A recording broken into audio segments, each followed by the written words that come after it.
everyone, gagawa tayo ngayon ng buffalo wings. Nilagyan na ng aking anak ng patis, ang chicken wings. Gagawa daw siya ng buffalo wings. Ayan, nilagyan niya na rin ng pamienta.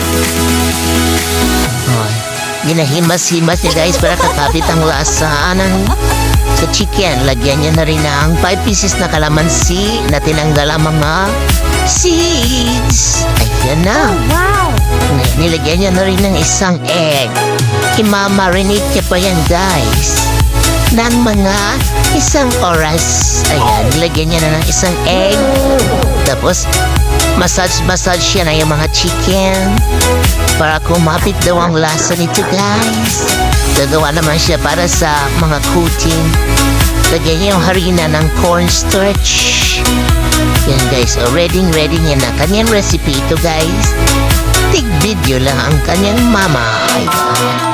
Hindi na natin magluto tong anak kong to. Si Chef Pai. Ayan, nilagyan niya na rin ng garlic powder. Dali-dali pa ako bilit sa tindahan kasi wala naman kaming garlic powder guys. Ayan o, chef na ang aking anak. Galing talaga na aking chef na anak. Oh, tingnan niyo guys, siya yan nagagawa oh. Coat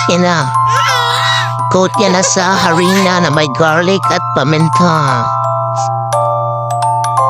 Oh, mga 9 pieces ang nagawa niyan guys. Ganon, dami pang naiwan na mga. So yan. Lagyan niya na in hot pan. Lagyan niya na ng mantika at oil. Ayan, teka mo yan. Ilagay na natin ng butter. Ayan ang butter guys. Ilagay na rin natin ng chicken. Fried na natin ang mga chicken. Kasi pag matapos nito, gagawa naman tayo ng para sa sauce niya. Ayan, naluto na siya guys. Luto na siya. Nagawa naman siya na ng sauce. Yan, ketchup yan guys. Sweet and sour. Lagyan niya ng liquid seasoning. Kita niyo? Siya lang yan. Nag-isip yung gagawin niya na yan.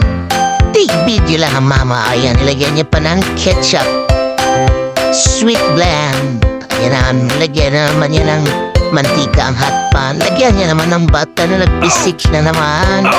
Ayan lang guys. Lagyan niya na yung sauce. Ayan yung sauce niya. Iluto daw sa butter. Tapos i-coat mo na siya sa kanyang sauce. Ayan na guys oh.